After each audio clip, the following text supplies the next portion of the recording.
જામનગરના ગુરુદ્વારા ગુરુ સિંઘ સભામાં આજે સોમવારે ગુરુ ગોવિંદ સિંઘજીની 359મી જન્મજયંતિની ભક્તિભાવપૂર્વક ઉજવણી કરવામાં આવી હતી। શોભાયાત્રા, સહેજ પાઠ, લંગર પ્રસાદ સહિતના ધાર્મિક કાર્યક્રમોનું આયોજન કરવામાં આવ્યું હતું। સૌપ્રથમ ગુરુદ્વારથી શોભાયાત્રા નીકળી હતી, તેમાં બહોળી સંખ્યામાં શીખ સંપ્રદાયના ભાઈ બહેનો જોડાયા હતા અને જીજી હોસ્પિટલમાં પહોંચી ગુરુ ગોવિંદ સિંઘજીની છબીને ફૂલહાર કર્યા હતા, જ્યાં જીજી હોસ્પિટલના સુપરિન્ટેન્ડન્ટ ડોક્ટર દીપક તિવારી, ડોક્ટર અજય તન્ના, સર્જરી વિભાગના ડોક્ટર હેમાંગ વસાવડા તથા જીજી હોસ્પિટલના સ્ટાફ અને નિવૃત્ત આર્મી મેન તેમજ ગુરુદ્વારાની સંગતની હાજરીમાં જીજી હોસ્પિટલમાં પ્રાર્થના કરવામાં આવી હતી, તેમજ જીજી હોસ્પિટલના દર્દીઓ જલ્દી સાજા થાય તે માટેની પણ પ્રાર્થના કરાઈ હતી।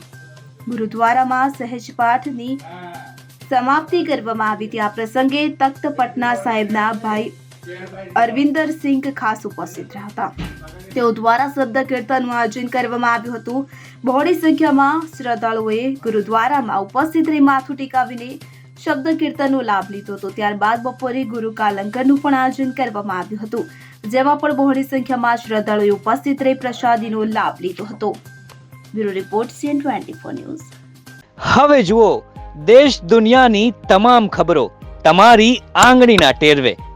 ઉઠાવો મોબાઈલ અને Google Play Store પરથી ડાઉનલોડ કરો અમારી CN24 ન્યૂઝ મોબાઈલ એપ।